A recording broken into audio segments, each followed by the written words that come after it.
Governor হাউসও যাব। আমরা zero FIR দিয়েছি। হ্যাঁ, গাড়ির সমস্যা রয়েছে এখানে। আমরা 2 ঘন্টা সময় নষ্ট হয়েছে সকালে, যাই হোক। সো ওরা আমরা ফেসবুকের লিঙ্কটাও দিয়েছি, যেখানে কালকে বিজেপি একটা প্রেস মিট করে বলছে যে হ্যাঁ আমরা ফ্ল্যাগ ছিঁড়েছি, হোর্ডিং ছিঁড়েছি। সো আমরা ওই ফেসবুক লিঙ্কটা ছবি, যে ছবিগুলো আপনারাই আমাদের পাঠিয়েছেন ত্রিপুরা থেকে, সেই ছবিগুলো আমরা দিয়েছি। তো আমরা একটু নাথবাবু আছেন এডিশনাল এসপি, কথা বলছি, তারপরে এসে আপনাদের সঙ্গেও কথা বলবো। শাস্তি হয়নি।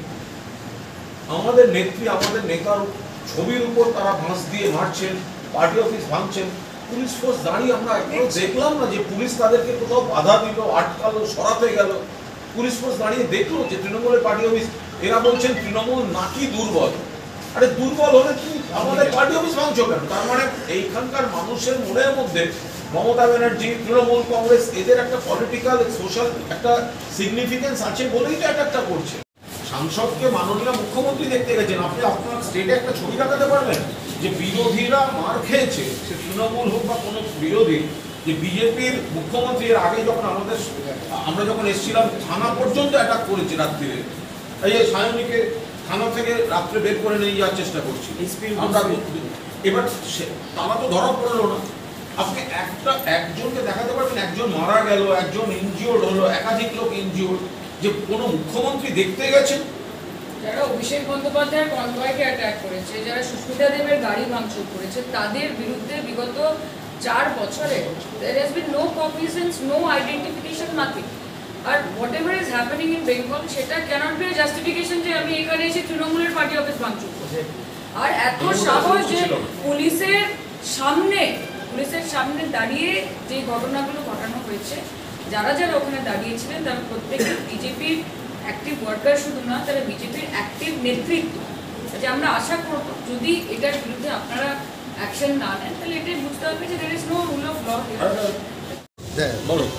সম্প্রতি আমরা দেখতে পেলাম একটি সোশ্যাল মিডিয়াতে একটি মানে ভাইরাল হয়েছে যে এখানে হায়দা ম্যাডামের বার্থডে সেলিব্রেট করা হচ্ছে, এবং এটা নিয়ে কিন্তু বিভিন্ন রাজনৈতিক দল আমরা খুব স্পষ্টভাবে বলে দিচ্ছি, স্পষ্টভাবে আমি প্রথমে জানিয়ে দিচ্ছি, এরপরে আমাদের প্রত্যেকটি প্রতিনিধি দলের বক্তা তারা বলে দেবেন আপনাদের, যে সোশ্যাল মিডিয়ায় বীরবাহার জন্মদিনের সেলিব্রেশন বলে আগরতলায় হয়েছে বলে যারা দিচ্ছেন, তারা সর্বৈব মিথ্যাচার করছেন, কুৎসা করছেন, নোংরামি করছেন। গতকাল বীরবাহা হাঁসদার জন্মদিন ছিল, তার আগের দিন তিনি ঝাড়গ্রামের বাড়িতে ছিলেন। রাতে উত্তরবঙ্গ থেকে ফিরেছেন, বন্যা কবলিত এলাকা থেকে উত্তরবঙ্গ থেকে ফিরেছেন। পরশু রাতে ওর কাছে খবর যায় যে গতকাল সকালে ওকে আগরতলা আসতে হবে। গতকাল সকালে তিনি ঝাড়গ্রাম থেকে রওনা হন এবং সরাসরি কলকাতা বিমানবন্দরে আসেন। বিমানবন্দরে এসে ও বেচারা একটা ছোট এইটুকু একটা কেক, ওই মাফিন কাপ কেক নিয়ে নিজের খিদের জন্য বসেছিল কলকাতা বিমানবন্দরে। এবং সেখানে আমরা সহকর্মীরা বলেছি হ্যাপি বার্থডে, যেহেতু আমাদের ওখানে দেখা হয়েছে। তো এত ভদ্র মেয়ে নিজের খিদে ঝাড়গ্রাম থেকে এসেছে, সে একটা ছোট কাপ কেক কিনে খেতে যাচ্ছিল, সেটাও আমাদের মুখে দিয়েছে একটা সৌজন্যে। সেটা নিয়ে এত নোংরামি হতে পারে?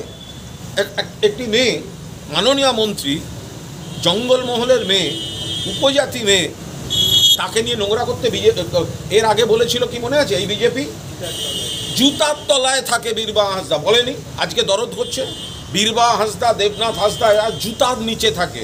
কে বলেছে? বিজেপি বলেছে। আজকে কি শুভেন্দু অধিকারী বলেছে। এখন কে দরদ দেখাচ্ছে? বিজেপি। নাটক কে করছে, বিকৃত করছে? বিজেপি। কলকাতা বিমানবন্দরে হয়েছে। আমি এবার একটা কথা বলি, ওর জন্মদিন, তাহলে মেয়েটা তো জন্মদিনটা বাড়িতে কাটালো না। মাননীয় মন্ত্রী তিনি তো কর্তব্য পালনে, তার দলের রাজ্য দপ্তর ভাঙা হয়েছে বলে তিনি তো এলেন এখানকার কর্মীদের পাশে দাঁড়াতে। তো সেখানে যদি কেউ তাকে হ্যাপি বার্থডে বলে কলকাতা বিমানবন্দরে, সেটা নিয়ে আমি দাবি করছি বিজেপির নেতারা এখন থেকে কাজের সময়, বিজেপির কোনো নেতা সমর্থক যখন বাড়ির বাইরে থাকবেন, কোনো বার্থডে লেখা আছে সেই ঠিকানার বাইরে যেন কেউ জন্মদিনে বাইরে থাকলেও কেক না কাটেন। এই রুচিহীন যে একটা কাজটা বীরবাহার সঙ্গে করা হলো, ঠিক বলেছে বিজেপি। তো শুভেন্দু তো এর আগে বিজেপির মানসিকতাটা বুঝিয়ে দিয়েছে। বীরবাহা হাঁসদা, দেবনাথ হাঁসদা জুতার নিচে থাকবে। তো বীরবাহা সেখান থেকে অভিমানটা হচ্ছে যে আমি উপজাতি মেয়ে, একটা কেক, কাপ কেকে আমি, সেটা আমাদের মানে আমাদের যেন সেটা খাওয়ার আমরা খেতে পারি না। আমি উপজাতি মেয়ে, আমি কেন কাপ কেক খাবো? সেই জন্য এই হচ্ছে বিজেপি। যারা এই পোস্ট করেছেন এদের উচিত বীরবাহা হাঁসদার পায়ে হাত দিয়ে ক্ষমা চাওয়া। বিশেষ করে মহিলা যে কজন বিজেপি নেতা নেত্রী করেছেন, বীরবাহা হাঁসদার পায়ে হাত দিয়ে তাদের ক্ষমা চাওয়া উচিত, কারণ তারা মিথ্যাচার করেছে। যারা পোস্ট করেছেন আধার কার্ডে যে নাম্বার আছে ঠিকানা, তাদের সেই ঠিকানা ছাড়া কেউ জন্মদিন পালন করতে পারবে না। আরে ভাই, কাজে গেছে, দলের কাজে এসছে, সহকর্মীদের সঙ্গে বাড়ির থেকে দূরে, পাড়ার থেকে দূরে, তাকে যদি শুভ জন্মদিন বলা হয়, খিদের সময় একটা কাপ কেক যদি বড় সেলিব্রেশনও হতো, একটা বাইরে কোথাও আপনারা ওরা করেন না? নরেন্দ্র মোদীর জন্মদিন কদিন ধরে কোথায় কোথায় পালন হয়, বিজেপি নেতারা কত টাকা খরচা হয় একটা কাপ কেক। ছবিটা তার দেখান না আপনারা, কাপ কেক, এইটুকু কাপ কেক কেটে কি বলেছি আমরা? এয়ারপোর্টে মিট করেছি, গিয়ে বীরবাহা হ্যাপি বার্থডে, ও বলেছে বীরবাহা হ্যাপি বার্থডে, সামনে বলেছে Birbaha happy birthday. Birbaha cup cake থেকে এক চামচ করে দিয়েছে, সেটাকে বলছে সেলিব্রেশন। আর ওটা হয়েছে, আমি আবার তদন্ত করুন, আপনারা পোস্ট করেছেন তো, বিজেপি যে নেতা নেত্রীরা পোস্ট করেছে, ক্ষমতা থাকলে ফরেন্সিকে পাঠাক না যে ওটা কোথায় হয়েছে, কোন স্পটে হয়েছে। কলকাতা বিমানবন্দরে যখন এয়ারপোর্টে আমরা মিট করছি, রওনা হব, সেই সময়ের ঘটনা। বিজেপি যেন কোনো নেতা মন্ত্রীকে নিজের বাড়ির বাইরে এবার থেকে জন্মদিন পালন করতে দেবে না। কাজে গেছে, সফরে এসছে, অমুক জায়গায় গেছে, সেখানে গিয়ে কেক কাটা, এইসব নাটক ন্যাকামি যেন এরা না করে। রুচিহীন কাজ করেছে বিজেপি। অধিকার নেই, কারণ বীরবাহার কাজে গেলে যদি বাড়ির বাইরে কাপ কেক খাওয়াটাও অপরাধ হয়, তাহলে বিজেপি তার কোনো নেতা আধার কার্ডে যে ঠিকানা লেখা আছে সেই ঠিকানার বাইরে যেন কেউ জন্মদিনে বাইরে থাকলেও কেক না কাটেন। এই রুচিহীন যে একটা কাজটা বীরবাহার সঙ্গে করা হলো, ঠিক বলেছে বিজেপি। তো শুভেন্দু তো এর আগে বিজেপির মানসিকতাটা বুঝিয়ে দিয়েছে। বীরবাহা হাঁসদা, দেবনাথ হাঁসদা জুতার নিচে থাকবে। তো বীরবাহার সেখান থেকে অভিমানটা হচ্ছে যে আমি উপজাতি মেয়ে, একটা কাপ কেকে আমি, সেটা আমাদের মানে আমাদের যেন সেটা খাওয়ার আমরা খেতে পারি না। আমি উপজাতি মেয়ে, আমি কেন কাপ কেক খাবো? সেই জন্য এই হচ্ছে বিজেপি। যারা এই পোস্ট করেছেন এদের উচিত বীরবাহা হাঁসদার পায়ে হাত দিয়ে ক্ষমা চাওয়া। বিশেষ করে মহিলা যে কজন বিজেপি নেতা নেত্রী করেছেন, বীরবা হাঁসদার পায়ে হাত দিয়ে তাদের ক্ষমা চাওয়া উচিত, কারণ তারা মিথ্যাচার করেছে। নির্দেশ দিয়েছে সবার সাথে আমাকে ত্রিপুরা আসতে হবে।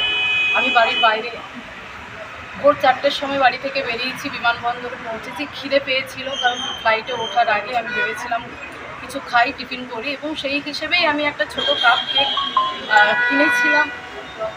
এবং আমার যারা আছেন সহকর্মী যারা আমার সাথে ত্রিপুরায় এসছেন, তারা আমাকে হ্যাপি বার্থডে উইশ করেছেন, এবং আমার ভদ্রতা খাতে আমার পরিবার আমাকে শিখিয়েছে।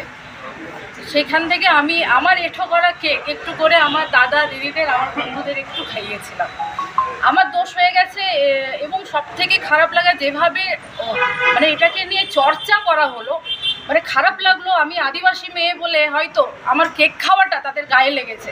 এইটা যদি মানে ওই যে বললাম, যেটা আমরা দেখেছি আমাদের ভারতের প্রধানমন্ত্রী নরেন্দ্র মোদীর যখন জন্মদিন পালন হয়, দিনের পর দিন জন্মদিন পালন হচ্ছে, পার্টি অফিসে পালন হচ্ছে, রাস্তাঘাটে পালন হচ্ছে, সেটা নিয়ে কেউ প্রশ্ন করেন কেন? তিনি আদিবাসী নন, আমি আদিবাসী, আদিবাসীদের তো কেক খাওয়া বারণ, আদিবাসীরা কেক খাবে।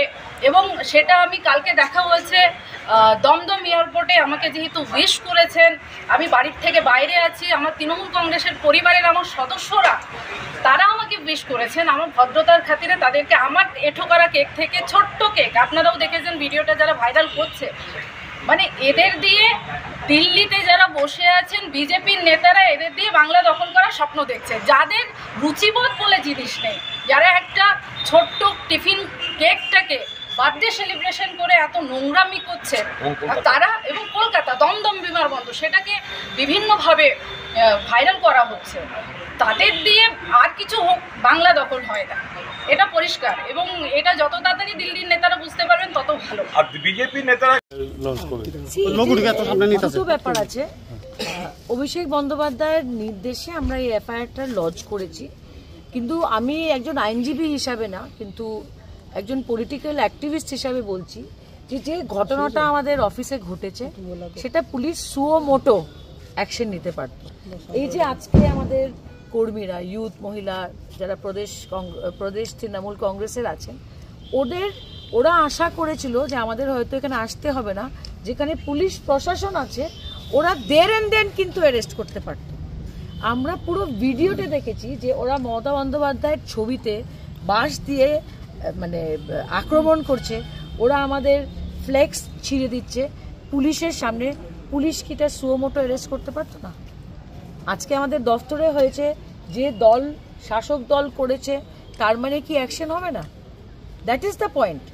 আজকে আমাদের এমপিদের, একজন মন্ত্রীকে কেন আসতে হচ্ছে? আজকে আমার দিদি যদি একটা এফআইআর করে, শান্তনু যদি করে, কেউ এটা সুমোটো নোটিস নেওয়া উচিত ছিল। সো আমরা অ্যাকশন এক্সপেক্ট করি, কিন্তু যদি না হয়, সুমন দে বলে আমাদের ডিস্ট্রিক্ট একজন প্রেসিডেন্ট সাইন দিয়েছে, আমরা কোর্ট পর্যন্ত যাব ফর ইনভেস্টিগেশন। যেটা আগে হয়েছে সেটা আমরা হতে দিব না। আজকে দেখেন বেঙ্গলে যে ঘটনাটা ঘটেছে, আপনারা দেখেছেন স্পিকার পর্যন্ত কমপ্লেন দিয়েছে, স্পিকার এখন এটার মধ্যে জড়িত। যখন অভিষেক বন্দ্যোপাধ্যায়ের গাড়িতে ঢিল ছুড়া হলো, যখন আমার গাড়ি ভাঙ্গা হলো, দোলা সেনকে আক্রমণ করা হলো, তখন স্পিকার কোনো অ্যাকশন নিল না কেন? স্পিকার তো সবার speaker. So that is the question, যে সরকার জারি থাকুক। দেখেন এই যে মুর্মু সাংসদের উপরে যে আক্রমণটা হলো, 4 জন অ্যারেস্ট হয়েছে 24 ঘন্টার মধ্যে, আর আমাদের অফিসে আক্রমণ হলো আজকে কদিন হলো শান্তনু? 3 দিন হয়ে গেল, একটাও অ্যারেস্ট হলো না, যেখানে বিজেপি প্রেস মিট করে বলছে হ্যাঁ আমরা ভেঙেছি। That is the question. So আমি আজকে বেরোয় এসেছি আমাদের সব যারা কর্মীরা আছে, নেতারা আছে, ওদেরকে আশ্বাস দেওয়ার জন্য যে আমরা আজকে থানায় এসেছি, লিগেল প্রসেস শুরু হলো, আর যদি পুলিশ না করে আমরা হাইকোর্ট পর্যন্ত PIL রিট পিটিশন করে এটা অ্যাকশন চাইব।